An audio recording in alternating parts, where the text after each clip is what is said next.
పాకిస్తాన్ రెండు ముక్కలు అవుతుందా లేదా కాదు.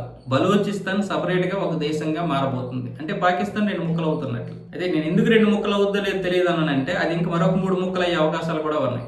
అయితే ఇక్కడ బలూచిస్తాన్ లిబరేషన్ ఆర్మీ సపరేట్ దేశం అవుద్దా అంటే అవుద్ది. ఎందుకంటే అది మొదటి నుంచి 1947లో మనకి స్వతంత్రం వచ్చింది. పాకిస్తాన్ వాళ్ళు సపరేట్ అయిపోయారు కదా. 1947, 48 నుంచే జిన్నా ఆధ్వర్యంలో దాని మీద విపరీతమైనటువంటి ఒత్తిడి తీసుకొచ్చి పాకిస్తాన్లో కలవాలి అంటే కలవనివ్వకుండా చాలా ముందు జాగ్రత్తగా పెద్ద ప్లానే చేశారు బలూచిస్తాన్ వాళ్ళు. అప్పటికే నవరోజ్ ఖాను వాళ్ళందరూ చాలామంది దాన్ని వ్యతిరేకించారు. 1950లో బలవంతంగా బలూచిస్తాన్ని పాకిస్తాన్లో చేర్చారు. 1958లో నవరోజ్ ఖాన్ తిరుగుబాటుతో మొత్తం ఆయన అరెస్ట్ చేశారు. ఆ తర్వాత రకరకాల అరెస్టులు, భయాలు పెట్టడం, చంపేయడం జరిగింది. 2000 సంవత్సరం తర్వాత ఇప్పుడు ఈ బలూచిస్తాన్ లిబరేషన్ ఆర్మీ తయారైంది. ఆ తర్వాత 2002లో చైనాతో కలిసి పాకిస్తాన్ సిపిఈసి అనే ఒక ఒప్పందం చేసుకుంది. ఈ ఒప్పందం తర్వాత బలూచిస్తాన్ లిబరేషన్ ఆర్మీ విపరీతమైనటువంటి దాడులు చేయడం ప్రారంభించింది.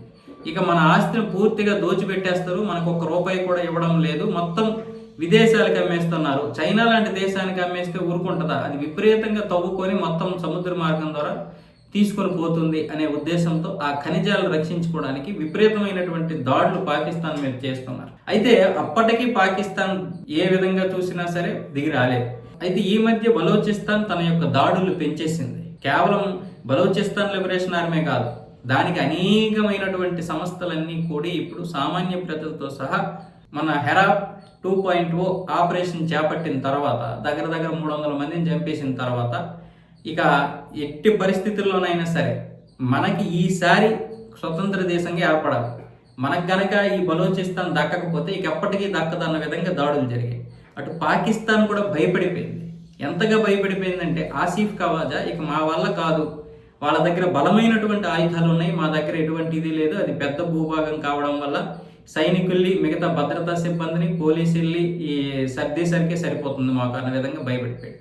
అంతేకాకుండా బలూచిస్తాన్లో ఉన్నటువంటి సీఎం అఖ్తర్ మెంగన్ ఎవరున్నారు, ఆయన కూడా రాజీనామా చేసి నేను ఇక్కడ ఉండను, ఇక్కడ ఉండి నన్ను చంపేస్తారనే ఉద్దేశంతో ఇప్పుడు లాహోర్ పారిపోయాడు. సో ఇలాంటి పరిస్థితుల్లో ఇప్పుడు బలూచిస్తాన్ ప్రాంతం ఉంది. ఎలాగైనా సరే ఇప్పుడు వాళ్ళకి ఇచ్చేయాలి, వాళ్ళకి ఇద్దామా వద్దా అన్న విధంగా ఇప్పుడు పాకిస్తాన్ మంత్రులు శాసనసభలో మాట్లాడుకుంటున్నటువంటి మాటలు ఏంటి, అసెంబ్లీలు అంటే వాళ్ళు మనం అంటే పాకిస్తాన్, వాళ్ళు అంటే బలూచిస్తాన్, అంటే మనము వాళ్ళు అనే మాట వరకు వచ్చేసారు. అంటే ఇక వాళ్ళు వేరు, మనం వేరు, ఇక వాళ్ళకి ఇవ్వకపోతే ఏదో ఒక విధంగా ఈ విధంగా దాడులు చేస్తూనే ఉంటారు, మన వాళ్ళని చంపేస్తూ ఉంటారు. ఇప్పుడు ఈ బలూచిస్తాన్కి చెందినటువంటి మిలిటెంట్ని పాకిస్తాన్ అరెస్ట్ చేసింది, బందీలుగా ఉంచింది. దాంతో ఏం చేసిందంటే బలూచిస్తాన్ లిబరేషన్ ఆర్మీ పాకిస్తాన్కి చెందినటువంటి 7 సైనికుల్ని అలాగే 10 మంది అధికారుల్ని అరెస్ట్ చేసి 1 నిమిషం 10 సెకండ్లు ఉన్నటువంటి ఒక వీడియో విడుదల చేసి మీరు గనక వీళ్ళని విడుదల చేయకపోతే ఇక్కడ ఉన్నటువంటి 17 మందిని విచక్షణ రహితంగా చంపేస్తాం, ఆ తర్వాత మీరు వాళ్ళని చంపుకుని మాకు సంబంధం లేదు, మాకైతే ఏం ఫరక్ పడదన్న విధంగా తెగించేసింది బలూచిస్తాన్ లిబరేషన్ ఆర్మీ. ఇప్పుడు దీని మీద అసెంబ్లీలో పెద్ద చర్చ జరుగుతుంది. వాళ్ళు చెప్పిన పని చేస్తున్నారు, వాళ్ళ దగ్గర ఆయుధాలు ఉన్నాయి, బలమైనటువంటి ఆయుధాలు, ఇక వాళ్ళకి మనకి పొగసదు, అంటే బలూచిస్తాన్కి మనకి పొగసదు అన్న విధంగా మంత్రులు మాట్లాడుతున్నారు. అంతేకాకుండా ఇప్పుడు బలూచిస్తాన్ లిబరేషన్ దగ్గర 5000 అత్యాధునికమైనటువంటి డ్రోన్లు కూడా ఉన్నాయి.